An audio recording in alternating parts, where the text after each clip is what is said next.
nonetheless it's unproductive because it doesn't bring about settlement, because the unions are very reluctant to recognize that fact.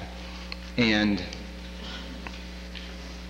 this appropriation will allow us to settle these contracts at least for the next fiscal year. And in response to Mr. Dodge's comment about the, I've forgotten the term that he used, but I think he alluded to there being tricks played with these contracts in the past where games being played with the contracts where an increase would result in a higher cost in an ensuing year. That's very true.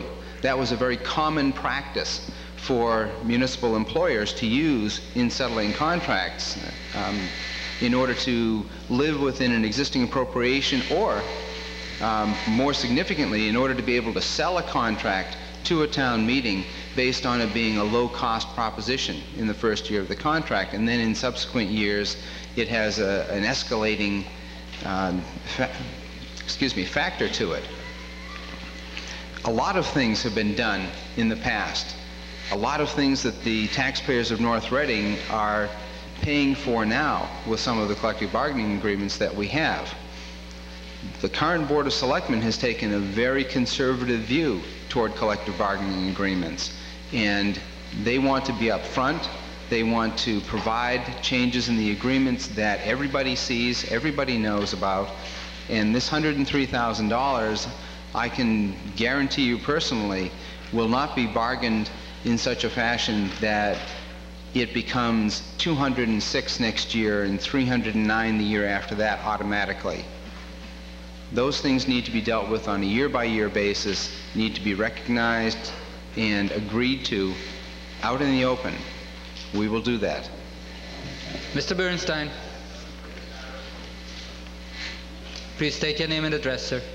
Frank Bernstein, 150 Central Street. Mr. Moderator, with all respect to the Finance Committee, you have to look to the fact that we have a professional town administrator whose job it is to negotiate and deal with the different unions in the town. We have an elected body, selectmen, whose job is to oversee the town administrator. And it appears like they're doing their job. They agree on what they're trying to do, and I think we should accept that. Thank you. Mr. Pasquale.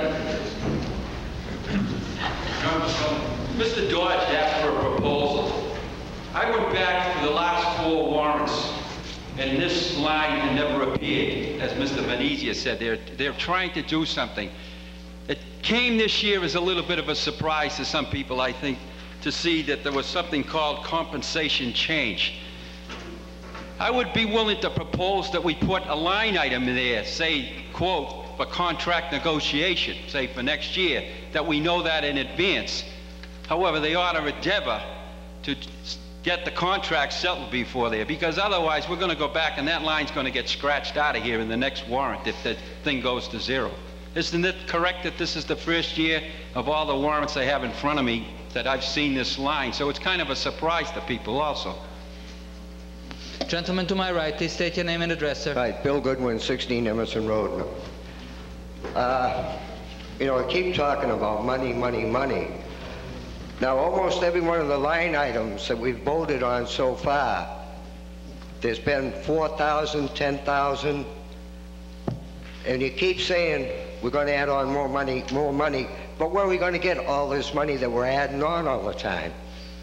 Now, when it was the first meeting explained what we had in the stabilization fund, and I see up there we got more money than what was explained the first night on the stabilization fund. Now, where did we get the other 300,000? That's what I want to know. We only had 147,000 with the 250,000 from the Hillview did not make it 700,000 and some odd dollars. Now, where do we get the rest of the money for the stabilization fund? Thank you. Mrs. Belmonte. Finance Committee was showing you what's in the stabilization fund as of tonight. If you do the transfers that we're asking for, there will only be 146 plus the 250 from Hillview left. So right now there is 700,000 in there.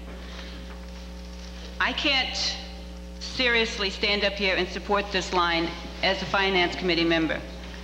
I think it's taking away town meetings' rights. If you vote this line item and a contract is signed, that means the first year is negotiated and signed. Whatever is in the second year will have to be funded because it cannot go to arbitration. You will have to fund that. I, as a Finance Committee member, do not know if that is going to lead to layoffs, is that going to lead to a cut in my service, or is that going to lead to an override? I, as a member of the Finance Committee, want to see that. I would ask you to please look at your front page on your warrant and read number 3. He says, what will it ultimately cost? I don't know that right now, and I would like to know that before I can vote yes. Mr. Mocheri? This is in response to a question Mr. Pasquale raised about why this year is this line item in the warrant.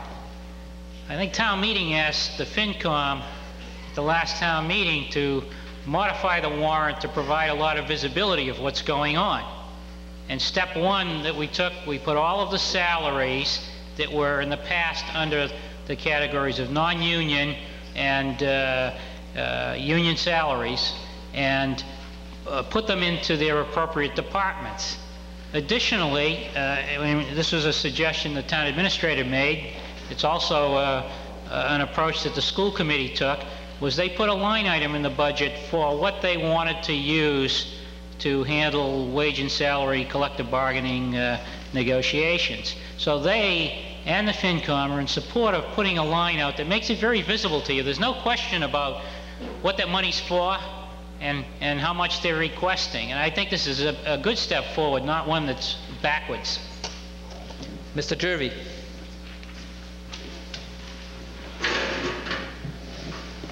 Please state your name and address, sir. Steve Jervie, 21 Woodland Drive. This is a difficult issue to get a handle on. Last year, the school committee was looking for latitude for fair bargaining. Now the administration is looking for that kind of latitude. I don't know exactly how they arrived at their number. But good bargaining always looks for a win-win situation. I'm not sure that we're doing that here. I'm not sure that as a community, as a commonwealth, as a nation, we're looking for win-win situations. I think it's become a question of, gee, if he gets something, I'm going to lose. So I'm going to fight tooth and nail to keep him from getting anything. I'm very concerned about the direction of all of this. I think back to 1979. I stood in the Reading Public Library and listened to someone ask Barbara Anderson, what makes you think the state will help us out if we pass Proposition 2.5? And she sort of gulped as she said, well, they'll have to.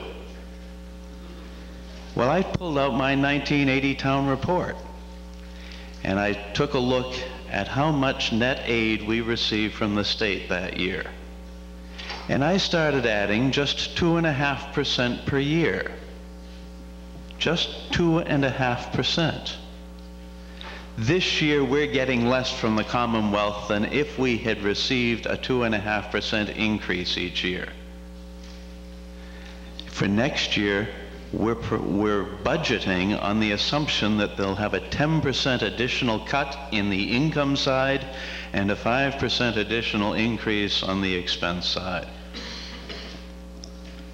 Who's winning? No one. What are we doing? We're putting people out of work. You know, there's nothing more expensive than keeping people out of work. It's no wonder the unions don't want to settle. What are their choices? Fewer jobs or less money for more work. Why should anybody be eager to settle in that environment?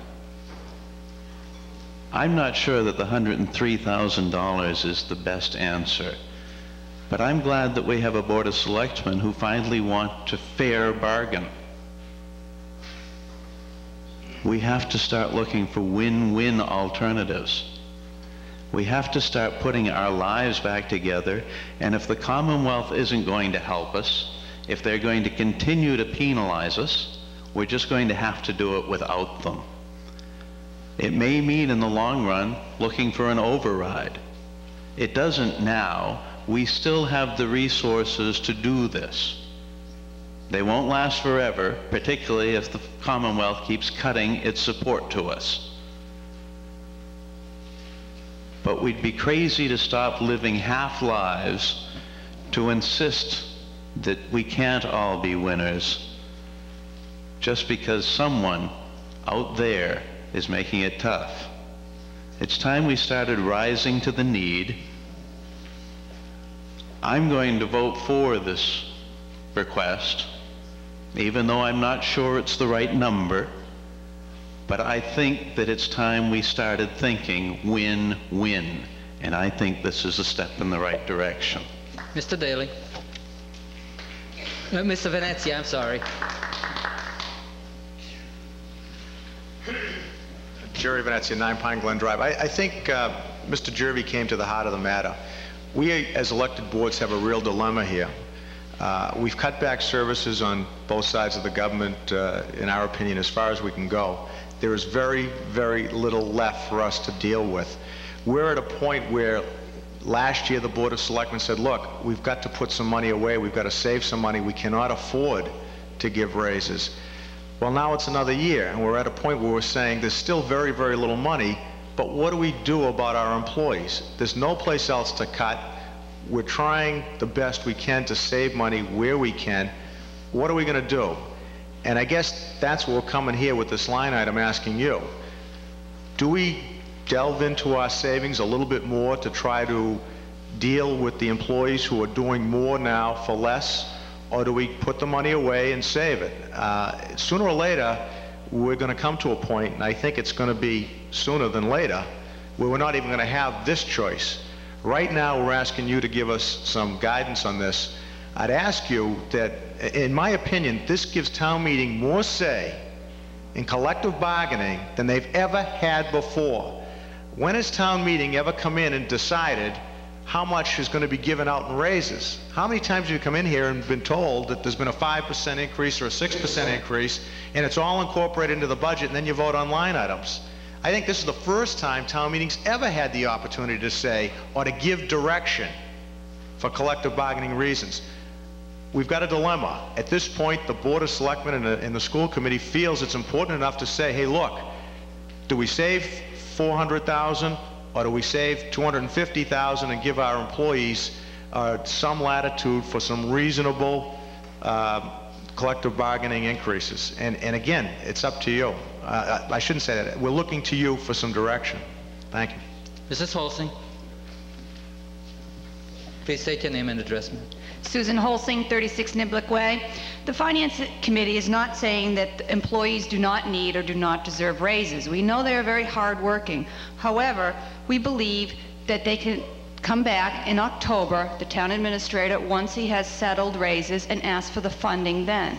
In addition, we would like to let you know that if this passes, we'll be $103,000 out of balance. And where would you like the funding to come from?